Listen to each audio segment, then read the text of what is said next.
The entire plane falls silent as Zara Washington stands at the entrance of the cabin, her phone still clutched in her hand.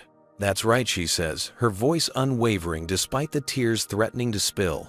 "The man you just called, unqualified to fly this plane. He's my father. And he's about to decide whether you still have a job tomorrow." Before we dive into this incredible story, let me know where you're watching from in the comments.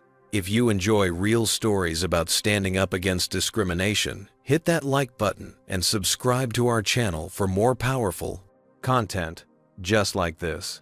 Now let's find out how Zara ended up in this tense confrontation at 3,000 feet. Zara Washington woke with a start as her alarm blared through her bedroom. It was 5:00 a.m. and today marked a significant milestone, her first solo flight from Atlanta to New York. At 17, most of her friends would be nervous about traveling alone, but Zara's anxiety stemmed from a different place.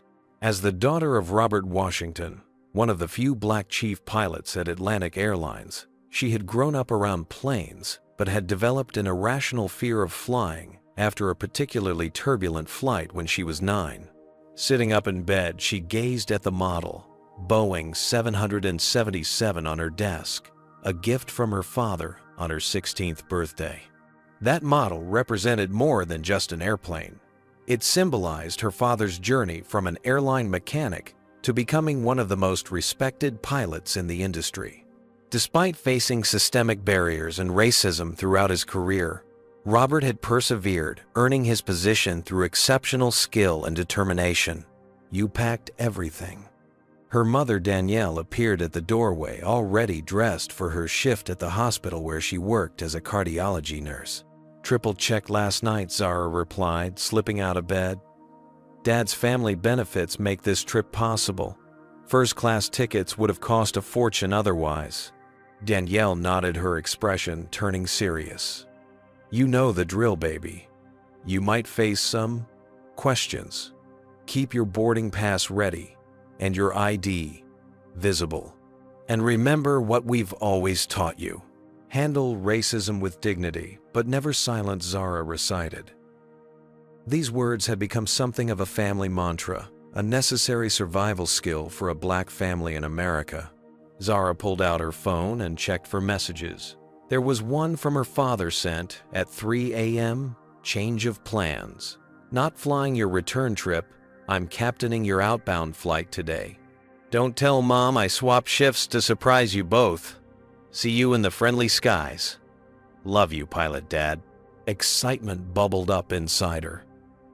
Her father would be flying the plane today. She quickly texted her best friend, Amara. "Oh my God. You won't believe this. Dad's actually flying my plane today." Amara responded instantly. "No way, that's awesome, but also pressure much. Like, what if you embarrass yourself and he has to make a dad announcement over the PA system?" Zara laughed out loud. Robert had always been her hero, but she'd never admit that to him. Growing up, watching him navigate a world that often tried to diminish him had shaped her own determination. When she was younger, she'd struggled with debilitating anxiety about flying, the one thing that connected her most to her father. Robert had spent countless evenings helping her understand the physics of flight, the multiple safety systems, and the rigorous training pilots underwent. His patience and knowledge had gradually replaced her fear with fascination. While preparing breakfast, Zara's mind drifted to her father's pre-flight ritual. Before every takeoff, he would call each family member. "Just checking in before we head up," he would say, never acknowledging the real reason behind those calls, the statistical dangers of his profession, and the peace of mind the ritual gave them all. By 6:30 a.m., Zara was double-checking her carry-on.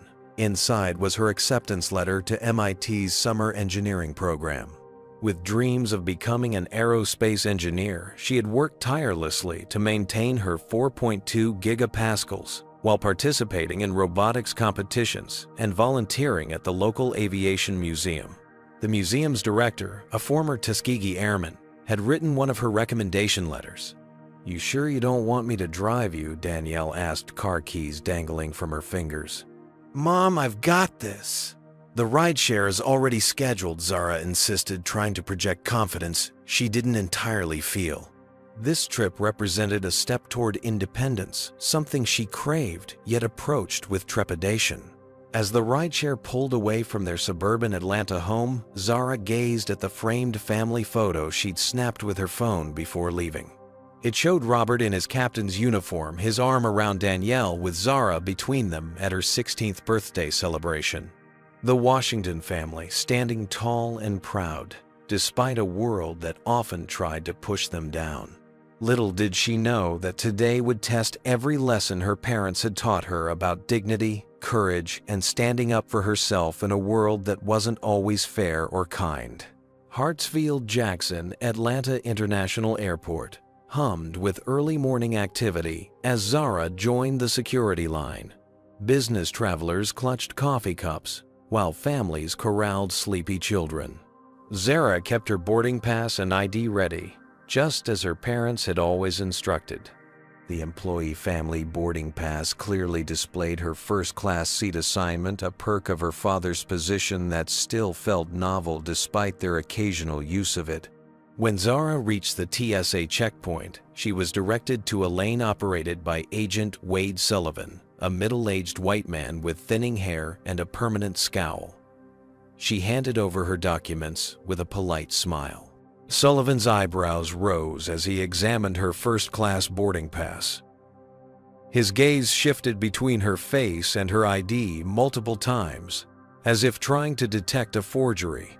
Employee family member, he questioned his tone, implying suspicion. "Yes, sir. My father works for Atlantic Airlines," Zara replied, evenly maintaining eye contact despite her growing discomfort. Sullivan held up her boarding pass. "And how exactly did you get a first-class ticket? These are usually reserved for paying customers." Zara felt her cheeks warm but kept her voice steady. "It's one of the benefits for family members of airline employees. My father is a pilot with the airline." Sullivan smirked. "A pilot, huh?" With Atlantic, his emphasis made the question sound like an accusation. "Yes, sir." "For 20 years now," Zara replied, noticing how the white businessman behind her had been waved through the pre-check lane with barely a glance at his documentation. "I'm going to need to verify this. Step aside." Sullivan motioned to a small area adjacent to the checkpoint. "Is there a problem with my ID?" Zara asked, conscious of the growing line behind her. "Just standard procedure," Sullivan replied, though Zara noticed he hadn't subjected any other passengers to this standard procedure. A white woman in her 40s with shoulder-length blonde hair, Beverly Klein, according to her visible company badge, stood nearby, watching the interaction with a furrowed brow. Their eyes met briefly before Beverly looked away, her discomfort evident. Sullivan rifled through Zara's carry-on bag, removing items and examining them unnecessarily. He pulled out her MIT acceptance letter. "MIT? Huh? Engineering program." His tone suggested disbelief. "Yes, their summer aerospace program," Zara confirmed, fighting to keep her voice neutral as he handled her belongings with less care than she would have liked. "That's quite competitive," he remarked, the implication hanging in the air that she couldn't possibly have earned her spot legitimately. After what felt like an eternity but was actually 7 minutes, Sullivan grudgingly returned her documents. "You're cleared to proceed." As Zara repacked her now disorganized bag, he added under his breath, "Some people sure know how to work the system." The comment stung, but Zara kept her composure until she cleared security. Once at her gate, she called Amara, finding a quiet corner to vent. "I swear, Amara, he practically accused me of stealing the boarding pass," she whispered furiously into her phone. Meanwhile, white passengers just breezed through like it was nothing. "Did you say anything?" Amara asked. "What could I say? You know how these situations go. If I'd protested, I'd be the angry black girl causing trouble." Zara sighed, watching as passengers began gathering for boarding. At the gate, Zara noticed a flight attendant, Heather Reynolds, according to her name tag, watching her with subtle scrutiny. Heather, a thin white woman with perfectly styled brown hair, seemed to pay particular attention when Zara took a seat in the pre-boarding area designated for first-class passengers. Zara tried to focus on the excitement of surprising her father. He didn't know that she knew he would be flying the plane today, and she imagined the look on his face when he saw her boarding. This thought helped push aside the humiliation of the security check and the uncomfortable scrutiny she continued to feel from the flight attendant. As boarding time approached, Zara texted her mother, "At the gate, all good. Love you." She didn't mention the security incident. No need to worry her mom, who already carried enough concerns about her black daughter navigating the world alone. The gate agent announced pre-boarding for passengers with disabilities and families with young children, followed by first-class boarding. Zara gathered her belongings, unaware that her airport troubles were far from over. Now boarding our first-class passengers for Atlantic Airlines Flight 1382 to LaGuardia, the gate agent announced as Zara joined the priority boarding line. She held her boarding pass ready, determined to board smoothly despite the lingering unease from her security experience. Heather Reynolds stood at the entrance to the jet bridge, scanning boarding passes and offering practice smiles to first-class passengers. When Zara approached, the flight attendant's smile noticeably faltered. "Boarding pass, please, Heather," requested, her tone markedly different than it had been with previous passengers. Zara handed over her digital boarding pass. Heather examined it with exaggerated scrutiny, swiping through the information multiple times. "This is a first-class seat," Heather stated, as though Zara might have been confused about her own boarding pass. "Yes, I know," Zara replied politely. "My father works for the airline." Heather's perfectly shaped eyebrows rose. "Employee family member. In first class." "Yes, it's part of his benefits package," Zara explained, increasingly aware of the line forming behind her and the impatient sighs from other passengers.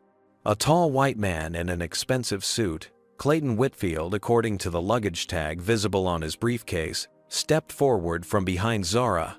"Is there a problem here? Some of us have connections to make." "No problem, sir," Heather assured him quickly, "just verifying this young lady's boarding pass." "Well, could you verify it?" While the rest of us board, Whitfield pressed his tone condescending as he glanced dismissively at Zara. "Of course, sir. Please go ahead." Heather moved aside to let Whitfield pass while still holding Zara's boarding pass. "I'll just need to confirm this with the gate agent." Zara felt her face grow hot as other first-class passengers were allowed to board while she remained held up at the entrance. The gate agent, Richard Owens, approached with an annoyed expression. "What seems to be the issue?" he asked Heather. "This young woman is trying to board first class with an employee family member pass." "I'm not sure if that's allowed," Heather explained, despite the fact that the boarding pass had scanned properly in her system. "It absolutely is allowed," Zara interjected firmly. "My father is a pilot with Atlantic. Family first-class benefits are part of his employment package." Richard examined the boarding pass. "The system accepted it, Heather. If there was an issue, it would have flagged automatically." From inside the plane, Clayton Whitfield had returned to the boarding area. "Is she going to be sitting in first class?" "Next to me." The displeasure in his voice was unmistakable. "Sir, all passengers with valid first-class boarding passes are entitled to sit in their assigned seats," Richard explained professionally, though Zara noticed he didn't defend her directly. "Look, I paid over $2,000 for my seat. I don't think it's appropriate to have these family passes taking up premium space that paying customers should get," Whitfield argued loudly enough for other passengers to hear. Beverly Klein, the woman from security, stood nearby with her boarding pass for economy class, watching the situation unfold with increasing discomfort. Heather lowered her voice.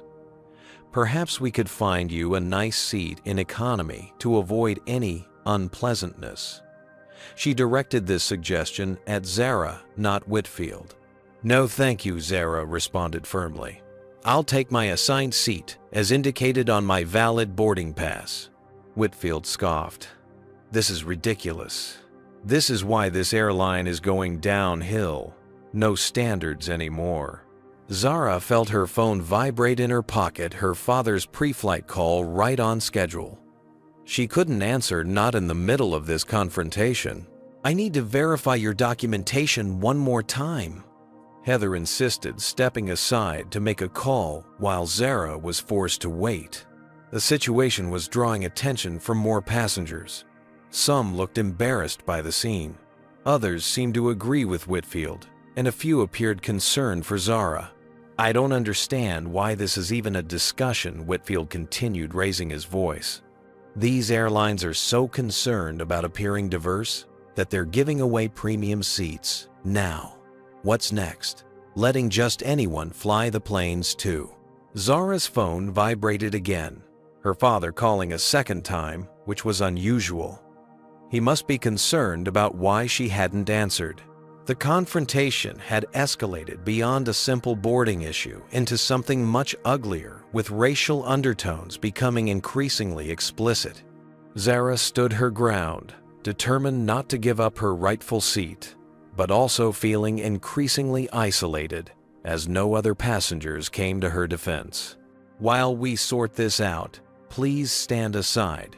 Heather directed Zara toward the wall of the jet bridge, away from the flow of boarding passengers.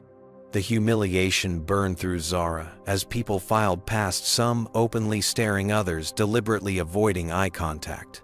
Clayton Whitfield had taken his seat but continued making his displeasure known to anyone within earshot. This would never happen on Delta, he proclaimed loudly.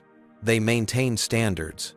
Atlantic's been going downhill ever since they started that diversity hiring program. Zara's phone vibrated for a third time. Her father never called more than twice unless something was wrong. She glanced at Heather, who was still on the phone with someone from customer service. I need to take this call, Zara informed her. It's important. Heather gave a dismissive wave, turning her back to continue her conversation while Zara answered her phone. Dad, Zara's voice was barely above a whisper. Zara, I was getting worried. Is everything okay? Robert Washington's deep, calm voice came through the line. You always pick up on the second call. Zara hesitated, not wanting to worry him before his flight. I'm having some issues boarding. What kind of issues? His tone shifted to concern. From inside the cabin, Whitfield's voice carried out to the jet bridge. These diversity programs are all about appearances, not qualifications. You think I want some unqualified pilot flying this plane just because the airline needed to fill a quota? Next thing you know, we'll be nosediving because someone couldn't handle the job, but got it anyway. Several passengers laughed uncomfortably while others nodded in agreement. Beverly Klein, now boarding with economy class, paused at the entrance to the jet bridge. Her expression troubled as she overheard Whitfield's comments. The tears Zara had been fighting finally spilled over. Dad, they're questioning my boarding pass. The flight attendant implied, I shouldn't be in first class, and there's this passenger saying horrible things about diversity hires, being unqualified pilots, and which flight attendant? Robert's voice was now controlled in a way Zara recognized the same tone he used when navigating severe turbulence. Heather Reynolds Zara replied, watching as the flight attendant's head snapped up at the sound of her name. Put her on the phone, please, Robert requested calmly. Zara held out her phone to Heather. My father would like to speak with you.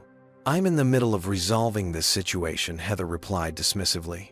I don't have time to speak with your father. You should make time, Zara insisted, her voice stronger now. My father is Robert Washington, the chief pilot for this flight. Heather's expression transformed from dismissive to shocked in an instant. She reached for the phone with suddenly trembling hands. Hello, she stammered. Zara couldn't hear what her father was saying, but she watched as Heather's face paled. The flight attendant's eyes darted toward the cockpit door at the front of the plane, then back to Zara. Yes, Captain Washington, I understand. Yes, sir. Right away, sir. Heather handed the phone back to Zara, her entire demeanor transformed. The scene had attracted attention from everyone in the first-class cabin. Whitfield, who had been holding court with his discriminatory comments, was now watching the interaction with growing awareness. This was the moment.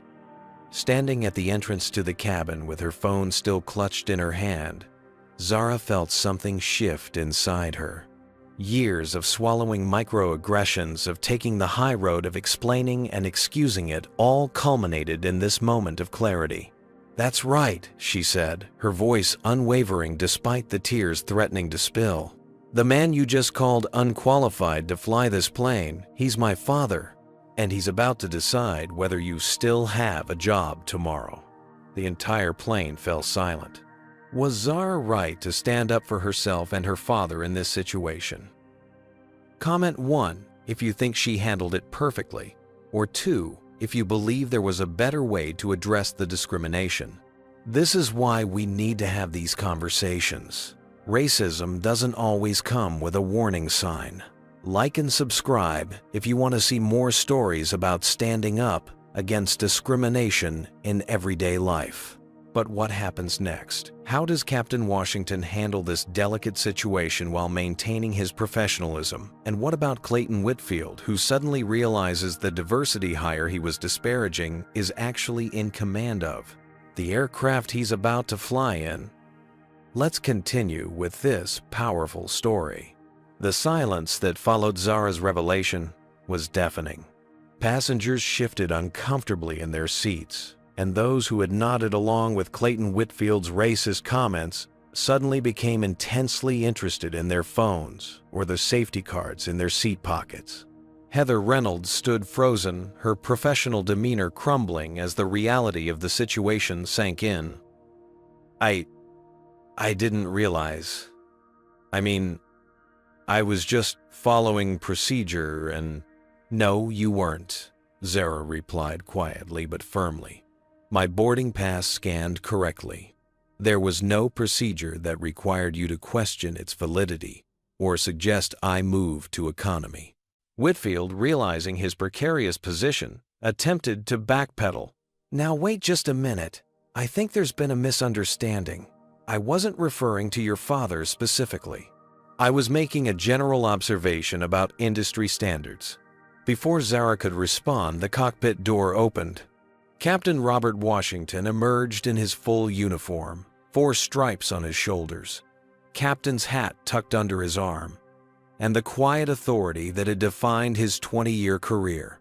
At 6'2" with salt and pepper hair at his temples, his presence commanded immediate respect.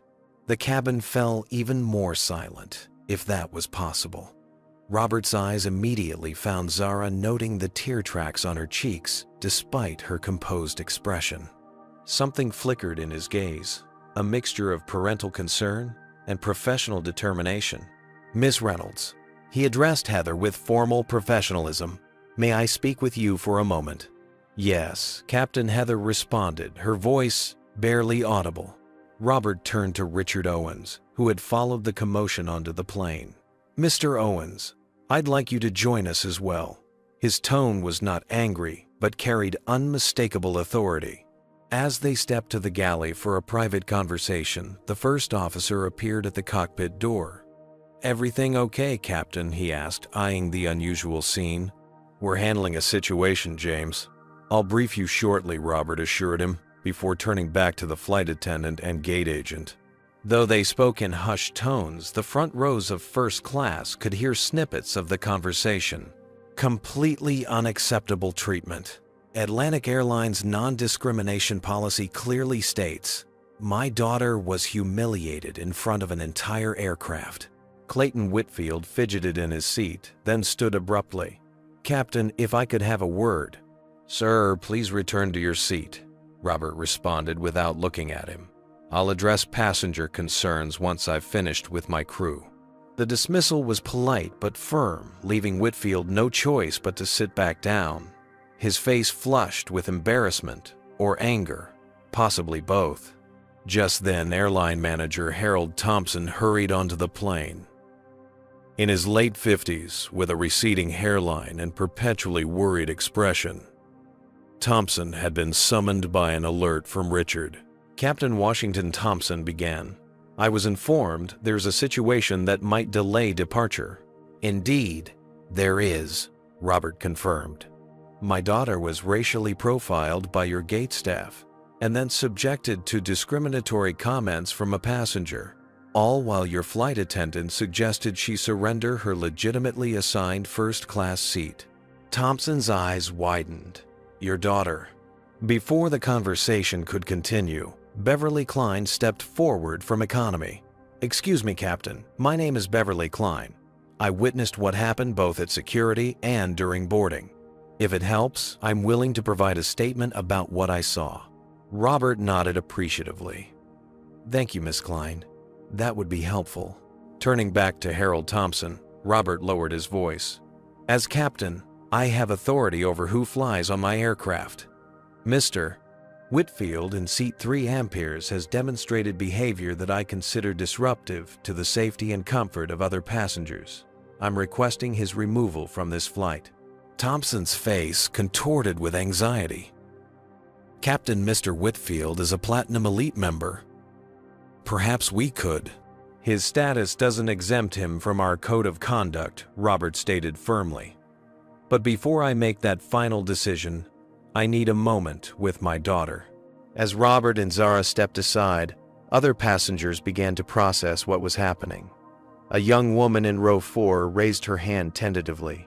I recorded part of what Mr. Whitfield said on my phone. It was really inappropriate. An older black businessman nodded. I heard it too. Completely unacceptable. The atmosphere in the cabin was transforming. Those who had remained silent during Zara's ordeal were finding their voices perhaps motivated by shame or a belated desire to do the right thing. Meanwhile, Clayton Whitfield sat rigid in his seat. His earlier confidence evaporated as he realized that the unqualified diversity hire he had disparaged was not only the captain of his flight, but had the authority to remove him from the plane entirely. At the rear of first class, unnoticed by most passengers amid the commotion, a man in a casual button-down shirt and jeans watched the proceedings with intense interest, occasionally making notes on his phone. The discreet Atlantic Airlines CEO pin on his collar was visible only if one looked carefully. The power dynamics had shifted dramatically in a matter of minutes. The people who had held authority over Zara Heather with her ability to question her boarding pass Whitfield with his privileged passenger status now found themselves answerable to her father, whose position they had never considered when making their discriminatory assumptions. For Zara, the vindication was complicated by concern for her father. She knew that despite his calm exterior, navigating this situation as both a parent and a captain was taking an emotional toll. She also knew that whatever happened next would set a precedent not just for her, but potentially for other people of color who faced similar discrimination when traveling. Robert guided Zara toward the empty galley area near the cockpit, creating a small bubble of privacy amidst the tense atmosphere. For a moment, neither spoke. Robert studied his daughter's face, noting the emotional exhaustion behind her composed expression. Are you okay? He finally asked, his captain's voice giving way to his father's concern. Zara nodded, then shook her head, then shrugged a series of contradictory movements that conveyed the complexity of her feelings better than words could. I'm sorry this happened to you, Robert said quietly. And I'm sorry I wasn't there when it started. It's not your fault, Dad, Zara replied, finally finding her voice. Besides, I'm 17. I need to learn to handle these situations on my own. Robert sighed, removing his captain's hat and running a hand over his close-cropped hair. Zara, you shouldn't have to handle racism at all. That's not a life skill any parent wants their child to need. The professional barrier Robert maintained between his personal life and his role as captain momentarily slipped. 20 years flying for this airline, over 15,000 flight hours. And some businessman who knows nothing about aviation feels entitled to question my qualifications because of my race. He shook his head, a lifetime of similar experiences reflected in his eyes. "Has this happened to you a lot?" Zara asked softly. "Passengers doubting you because you're black?" "More times than I can count," Robert admitted. "Early in my career, passengers would sometimes request a different flight when they saw me in the cockpit. Flight attendants would double-check my credentials. Other pilots would explain basic procedures to me that I already knew." He smiled slightly. "My mentor, William Hayes, one of the first black commercial pilots in the country, told me something I never forgot. He said, 'Robert, you'll always have to be twice as good to be considered half as qualified. That's not fair, but that's reality. So be 3 times as good, and eventually they'll run out of excuses.'" Zara felt tears threatening again. "That's what you've always taught me. Excellence leaves no room for their excuses." "But excellence doesn't shield you from racism," Robert added gently, "and the burden of constantly proving yourself is exhausting." A memory surfaced in Zara's mind.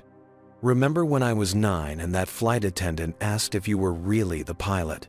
Robert nodded. "And you stood up and announced to the entire gate area that I had won the airline's Safety Excellence Award 3 years running." They both laughed softly at the recollection, the tension breaking momentarily. "I'm proud of how you handled yourself today," Robert said, placing his hands on her shoulders. "But I need you to know something important. My position as captain doesn't make racism disappear. What it does is give us a rare opportunity. Most black folks don't get the chance to hold people accountable for their discriminatory behavior." Zara's expression clouded. "I didn't mean to cause trouble for you, Dad. If this affects your career—" "Stop right there," Robert interrupted firmly. "You didn't cause anything. Their actions, their biases, their decisions, those are not your responsibility. Never blame yourself for other people's racism."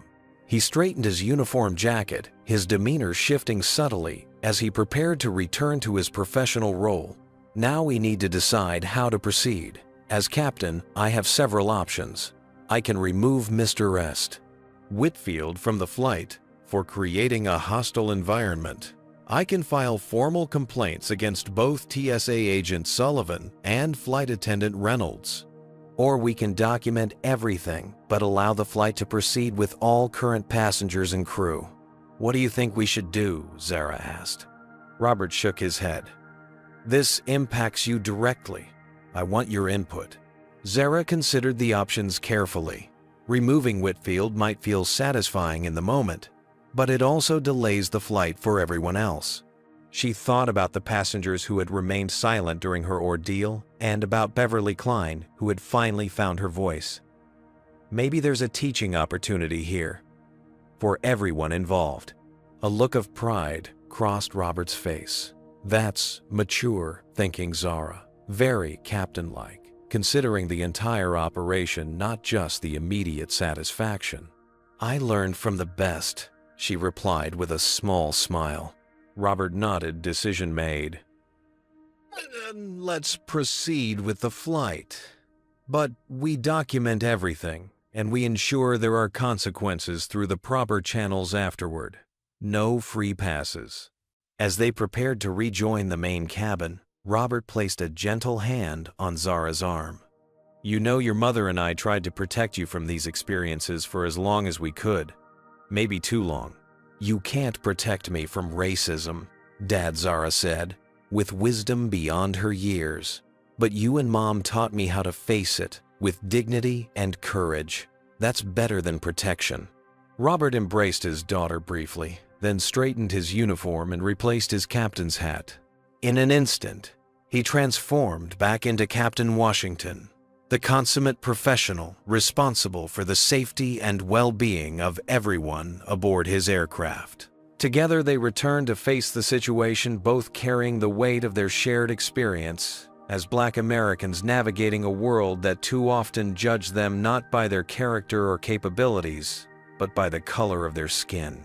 Captain Washington and Zara emerged from their private conversation to find the cabin atmosphere changed. Harold Thompson stood nervously near the galley, periodically checking his watch and casting worried glances toward the cockpit. Departure time was approaching, and the situation remained unresolved. Mr. Thompson Robert addressed the airline manager with professional calm. "I've made my decision regarding how we'll proceed." Before Thompson could respond, Clayton Whitfield rose from his seat.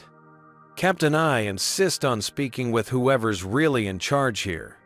This entire situation has been blown completely out of proportion." Robert fixed Whitfield with a level gaze. "Sir, on this aircraft I am in charge. That's not a diversity statement, that's federal aviation regulations." A few passengers suppressed smiles at the perfectly delivered response. Now, regarding this situation, Robert continued addressing Thompson while deliberately ignoring Whitfield's attempt to interject. "I want the following documented. My daughter experienced discriminatory treatment at TSA Checkpoint 4B by Agent Wade Sullivan, who subjected her to additional scrutiny not applied to other passengers. She was then further discriminated against by your flight attendant, Miss Reynolds, who questioned the validity of her properly issued employee family boarding pass. Finally, she was subjected to explicitly racist comments from Mr. Whitfield, who publicly questioned the qualifications of minority pilots, specifically suggesting they were hired to fill quotas rather than based on merit." Thompson frantically took notes on his tablet. "Captain, I assure you, we take these allegations very seriously." "These aren't allegations," Beverly Klein interrupted, stepping forward from economy. "I witnessed the TSA incident firsthand. Agent Sullivan was clearly targeting this young woman because of her race. He questioned her legitimate documentation, searched her belongings unnecessarily, and made snide comments about working the system. I'm ashamed to say I didn't speak up then, but I'm speaking up now." A TSA supervisor who had been summoned to the aircraft stood at the boarding door looking uncomfortable as Beverly described her colleague's behavior. "I also heard Mr. Whitfield's comments about diversity hires being unqualified," added a young woman from row 4 holding up her phone. "I have a recording if you need it." Whitfield's face flushed deep red. "You can't record me without my permission. That's illegal." "Actually, Sir," Thompson corrected him, "Georgia is a one-party consent state for recordings, and airline cabins are public spaces with no expectation of privacy." More passengers began speaking up. "I heard him too. He was being completely inappropriate. The flight attendant was definitely treating her differently than other first-class passengers." Harold Thompson looked increasingly distressed as the testimonies mounted. "Captain Washington, what would you like us to do to resolve this situation?" Robert considered the question carefully. First, Mr. Whitfield has a choice to make. He can either deplane voluntarily and take a later flight, or he can remain aboard with the understanding that any further discriminatory comments will result in his immediate removal and potential placement on Atlantic's no-fly list. Whitfield's expression shifted from indignation to calculation as he realized the precariousness of his position. I choose to remain aboard. I have important business in New York." "Very well," Robert acknowledged without emotion. "As for Miss Reynolds, I'll be filing a formal complaint regarding her handling of this situation. However, as flight safety is my primary concern and removing her would delay our departure significantly, she will remain as part of the crew today, provided she can perform her duties professionally." Heather nodded quickly, her earlier arrogance replaced by evident anxiety. "Yes, Captain, I understand." Finally, Robert concluded, "I expect Atlantic Airlines to conduct a thorough investigation into these incidents, including the TSA checkpoint interaction. My daughter will provide a detailed statement, as will I. Miss Klein has already offered her testimony, and I trust others will do the same." Thompson nodded vigorously. "Absolutely, Captain. We'll launch a full investigation immediately." Just as the situation appeared, resolved, a man rose from his seat in the last row of first class, the one who had been quietly observing the entire episode. As he approached, Thompson's eyes widened in recognition. "Mr. Pearson," Thompson stammered, "I didn't realize you were aboard today." Evidently not, replied Marcus Pearson, the CEO of Atlantic Airlines. His expression was unreadable as he extended his hand to Robert. Captain Washington, I don't believe we've met personally, though. Your reputation precedes you. 15 safety commendations over 20 years, if I'm not mistaken. 16, Robert corrected politely, shaking the CEO's hand. The most recent was last month. Pearson nodded, then turned to Zara. Miss Washington, I want to personally apologize for your experience today. This is not how Atlantic Airlines treats its passengers, any of its passengers. He then addressed the cabin at large. Ladies and gentlemen, I've heard and seen everything that transpired here today. I was traveling incognito to experience our service as passengers do. What I witnessed was unacceptable and will be addressed at the highest levels of our organization. Looking directly at Whitfield, he added, Atlantic Airlines was founded in 1963, the same year as the March on Washington. Our first CEO made diversity a cornerstone of our corporate values long before it became fashionable. Our pilots, all our pilots, are selected based on exceptional qualifications, rigorous testing, and demonstrated excellence. Captain Washington isn't an exception to our standards. He exemplifies them. A hush fell over the cabin as passengers processed the unexpected appearance of the CEO and his unambiguous stance. Turning back to Robert Pearson, spoke quietly. Captain, I trust you to handle this flight as you see fit. When we land in New York, I'd appreciate the opportunity to discuss how we can prevent situations like this in the future. I'd welcome that conversation, Sir Robert replied professionally. As Pearson returned to his seat, Robert addressed the cabin once more. Ladies and gentlemen, we will be departing shortly. I'd like to thank those who spoke up. In my experience, both as a pilot and as a black man in America, silence in the face of discrimination is often mistaken for acceptance. Your voices matter. With that, he turned to his daughter. Miss Washington, I believe you'll find seat 2 amperes available for you. I'll see you after we land in New York. As Robert returned to the cockpit, Zara took her seat, not her originally assigned 4C, but 2 amperes directly behind first class. The cabin remained unusually quiet as passengers reflected on what they had witnessed and, in some cases, their own roles in allowing discrimination to go unchallenged. Beverly Klein, returning to her economy seat, stopped briefly beside Zara. I should have said something at security, she said quietly. I'm sorry I didn't. Thank you for speaking up now, Zara replied. It's never too late to do the right thing. As the boarding door closed and the aircraft prepared for departure, Zara realized that while the incident had been painful, it had also revealed something important for every Clayton Whitfield in the world. There were people like Beverly, Klein, people who might initially stay silent, but who carried the capacity to find their voice and stand for what was right. That knowledge didn't erase the hurt, but it offered a measure of hope. And as her father's voice came over the intercom to welcome passengers aboard Atlantic Airlines Flight 1382 to New York LaGuardia, Zara felt a surge of pride that transcended the morning's difficulties. Ladies and gentlemen, this is Captain Robert Washington speaking. On behalf of Atlantic Airlines and our entire crew, welcome aboard Flight 1382 to New York LaGuardia. Our flight time today will be approximately 2 hours and 10 minutes. We're currently third in line for departure and should be airborne shortly. His voice was the epitome of professionalism, smooth, confident, and reassuring. No passenger unfamiliar with the pre-flight events would detect anything unusual in his tone. We ask that you please direct your attention to the flight attendants for our safety demonstration. And remember, your safety is our highest priority at Atlantic Airlines. The subtle emphasis on safety wasn't lost on Zara. Safety wasn't just about proper aircraft operation or emergency procedures. It encompassed creating an environment where all passengers could travel without fear or discrimination.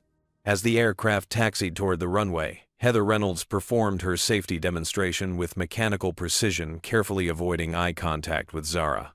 The other flight attendants who had been briefed about the situation during the boarding delay performed their duties with extra attentiveness, particularly toward Zara and other passengers of color.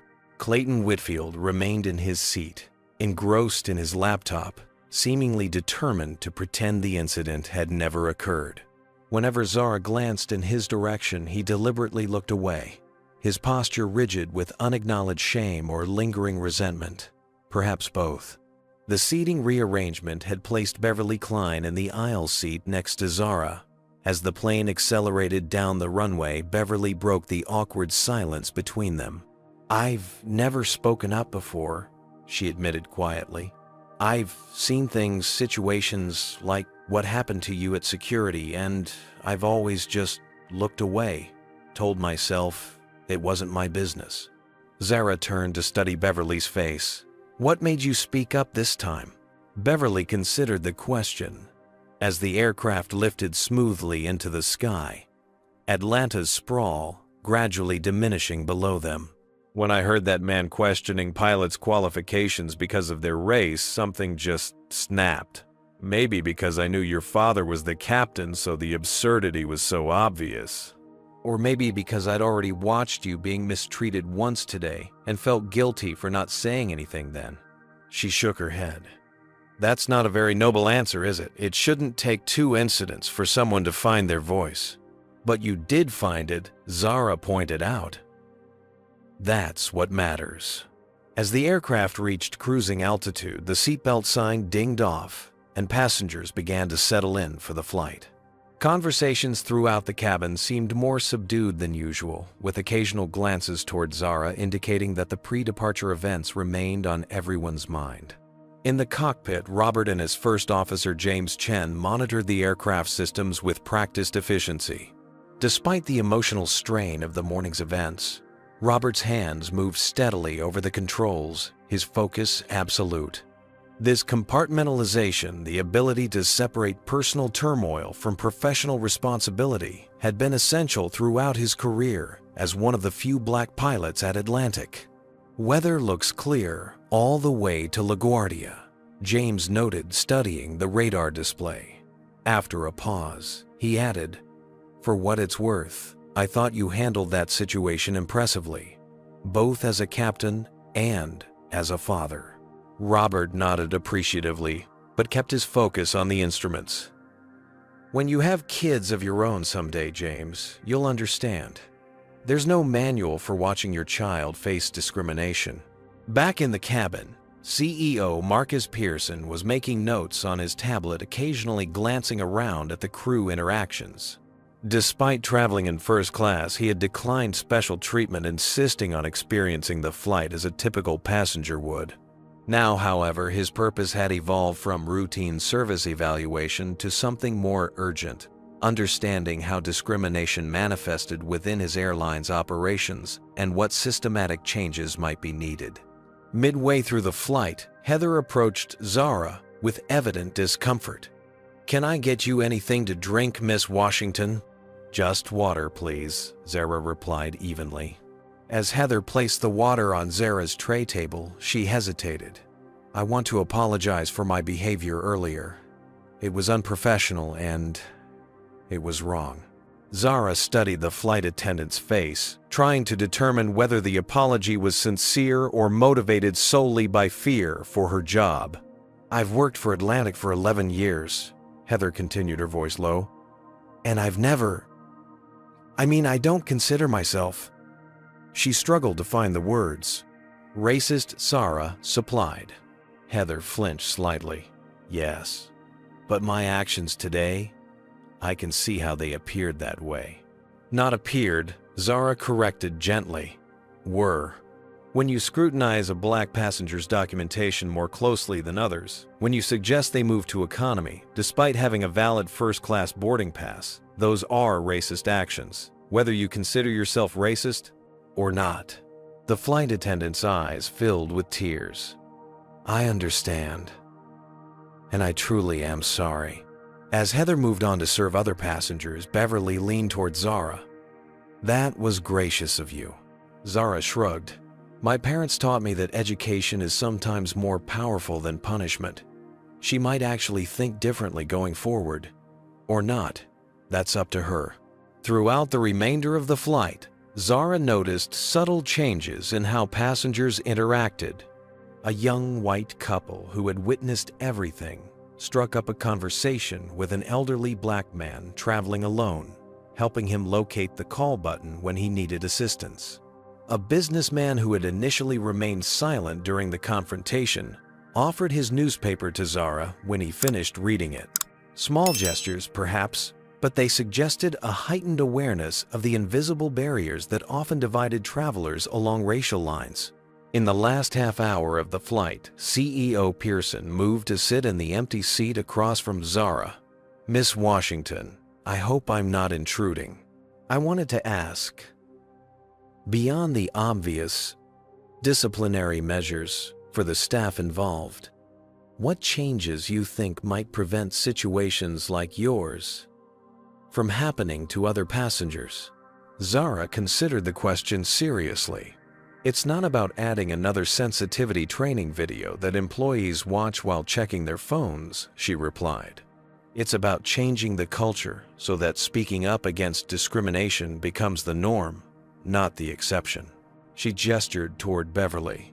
Miss Klein here witnessed what happened at security but didn't say anything until later. Most people don't. Maybe because they don't know what to say, or they're afraid of conflict, or they don't think it's their place. What would have helped you at that moment? Pearson asked. Honestly, just someone saying, that's not right, or why are you searching her bag when you let others through without checking? Just acknowledgement that what was happening wasn't normal procedure. It was profiling. As the aircraft began its descent into the New York area, Robert's voice came over the intercom again. Flight attendants, please prepare the cabin for arrival. Pearson returned to his seat, still making notes, while passengers stowed their belongings and returned their seats to the upright position. The aircraft banked gracefully over the Manhattan skyline. Robert's handling of the controls so smooth that many passengers paused their conversations to admire the view. Zara felt a complex mixture of emotions as they approached LaGuardia. Pride in her father's skill and professionalism, gratitude for those who had eventually spoken up, lingering hurt from the initial discrimination, and something else, a sense that today's painful experience might somehow contribute to preventing similar incidents for future travelers. As the wheels touched down with barely a bump, one of her father's perfect landings, Zara realized that the journey that had begun with humiliation had transformed into something unexpected. An opportunity for growth, not just for her, but for everyone who had witnessed what happened and been forced to examine their own role in either perpetuating or challenging discrimination. Ladies and gentlemen, welcome to LaGuardia Airport. Local time is 10:45 a.m. and the temperature is 72 degrees. Please remain seated with your seatbelts fastened until the aircraft has come to a complete stop and the captain has turned off the seatbelt sign. The flight attendant's announcement was met with the usual rustling of passengers gathering belongings and the soft pings of cell phones being turned on. But there was something different about this arrival. A shared experience that had transformed strangers into witnesses, bystanders into participants. As the aircraft taxied to the gate, Robert executed every maneuver with the precision that had earned him Atlantic's Pilot of the Year award twice in his career. Despite the emotional turbulence of the flight, his landing had been flawless, a silent testament to his professionalism. Zara remained seated after the seatbelt sign dinged off, allowing the rush of deplaning passengers to subside. Beverly Klein lingered as well, retrieving her contact information from her purse. If you need someone to corroborate your account for the investigation, please call me, Beverly offered, handing Zara her business card. What happened today wasn't right, and I want to do more than just speak up after the fact next time. Clayton Whitfield had deplaned immediately, avoiding eye contact with everyone, especially Zara. Heather Reynolds stood at the exit, thanking passengers mechanically, her earlier confidence notably diminished. As the cabin emptied, CEO Marcus Pearson approached Zara again. "Miss Washington, with your permission, I'd like to make an announcement before everyone disperses into the terminal." Curious, Zara nodded her agreement. Pearson moved to the front of the cabin where the remaining passengers could see him. "Ladies and gentlemen, may I have your attention for a moment? I'm Marcus Pearson, CEO of Atlantic Airlines. Most of you witnessed an unfortunate situation during boarding in Atlanta. I want to be clear, what happened to Miss Washington was unacceptable and does not reflect the values of our airline." Passengers paused, surprised by the impromptu address.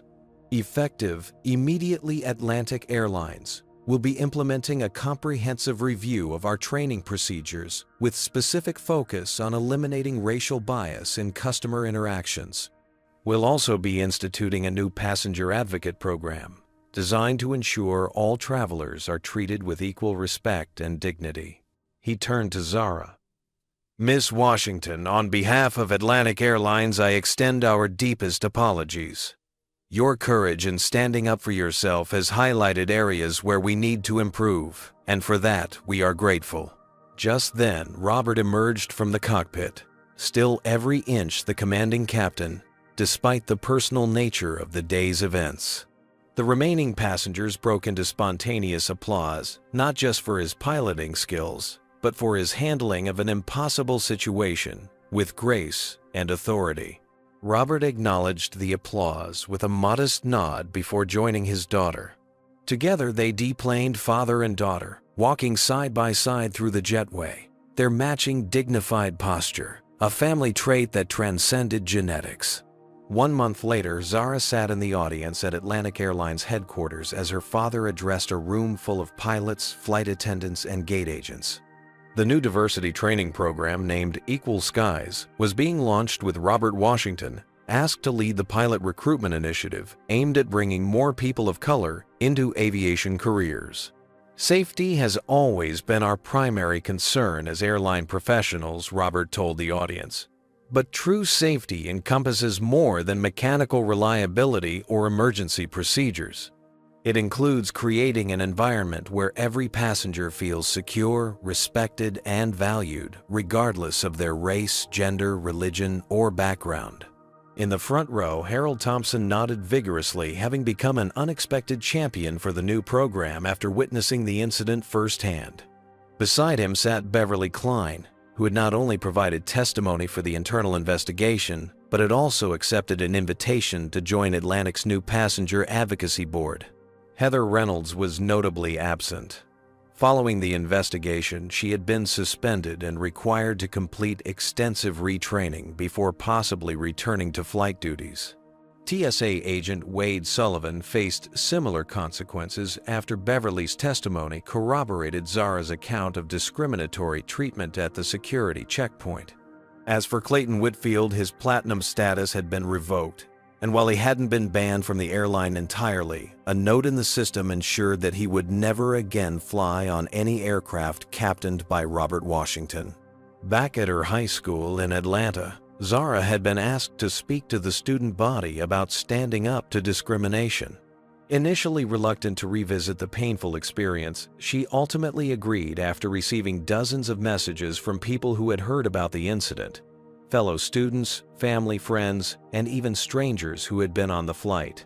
"Sometimes the most important thing you can do is refuse to be silent," she told her classmates. Not with anger or hostility, but with the simple, powerful truth that you deserve the same respect as everyone else.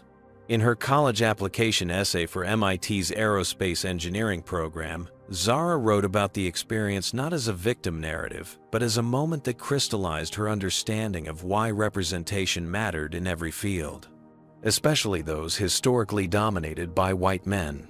"My father broke barriers so that I could dream of designing the aircraft he flies," she wrote.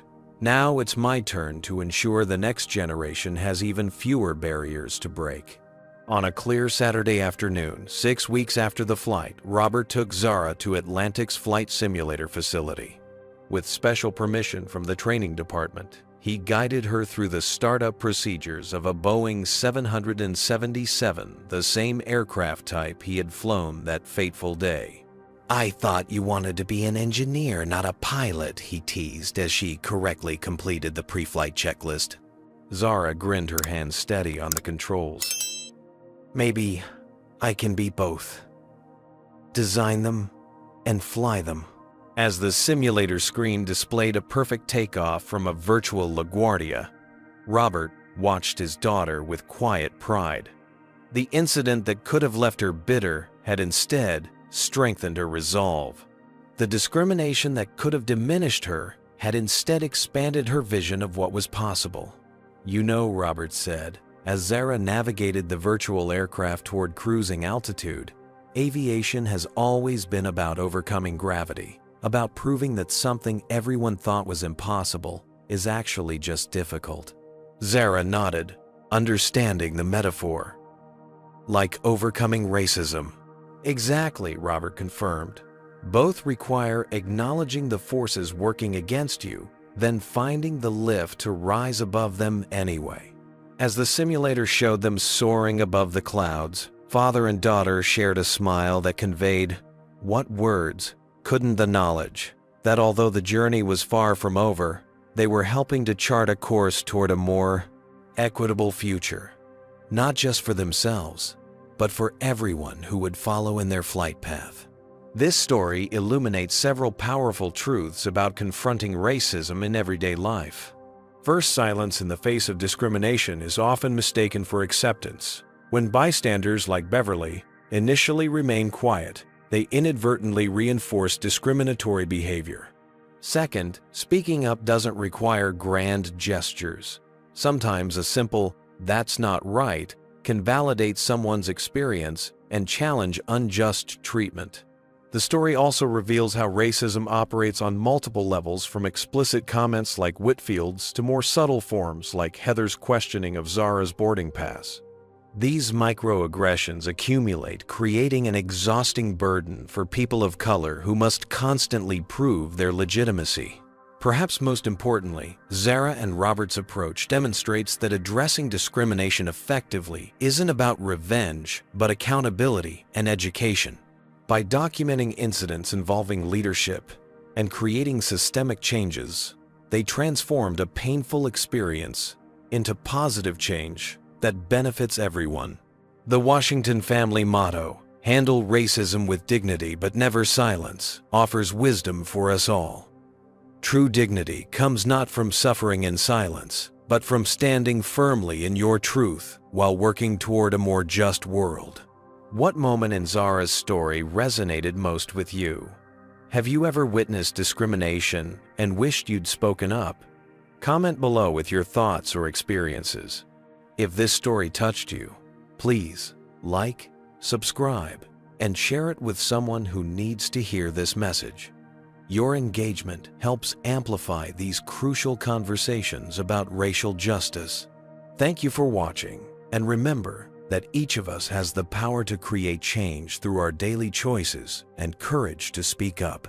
Together we can build a more equitable world where everyone travels through life with dignity and respect.